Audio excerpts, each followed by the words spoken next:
Hello and welcome to Beyond Borders Briefing, the channel that brings you the latest news and analysis from around the world.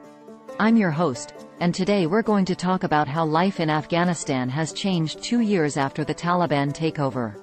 On August 15, 2021, the Taliban toppled the Afghan government and seized power in Afghanistan, ending a 20-year war with the US and its allies.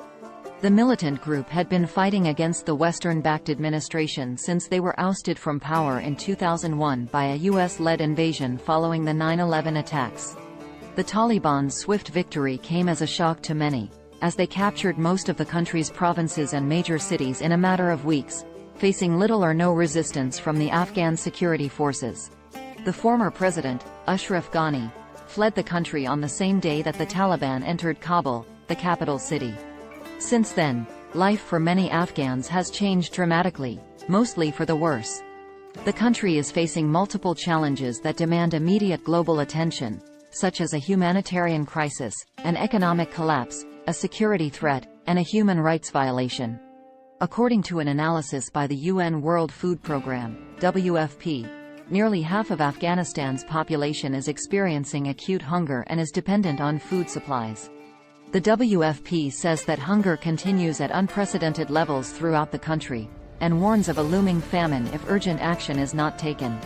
The economy of Afghanistan is also in freefall, as the country has been isolated internationally and cut off from most of its foreign aid and reserves. The local currency, the Afghani, has lost more than half of its value against the US dollar since last year. Inflation has soared, making basic goods unaffordable for many people. Unemployment has also risen, as many businesses have closed or reduced their operations due to insecurity and uncertainty. The security situation in Afghanistan remains volatile, as the Taliban face resistance from some anti-Taliban groups and factions within their own ranks.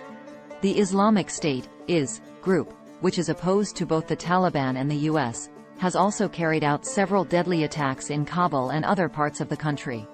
The most recent one was on August 13, when IS claimed responsibility for a suicide bombing at a mosque in Kunduz province that killed at least 50 people.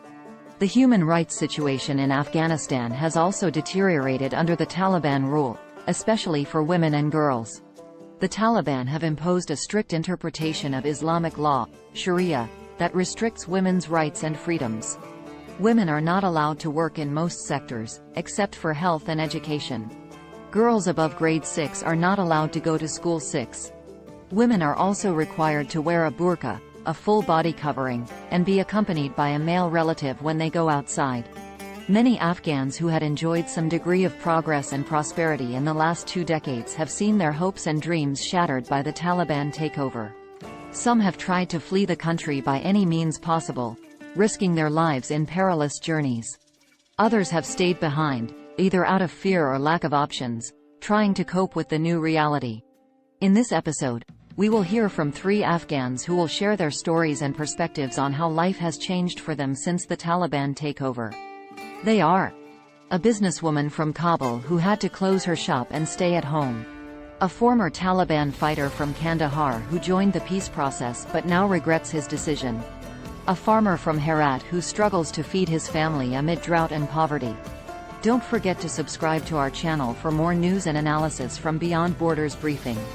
Thank you for watching. Smile.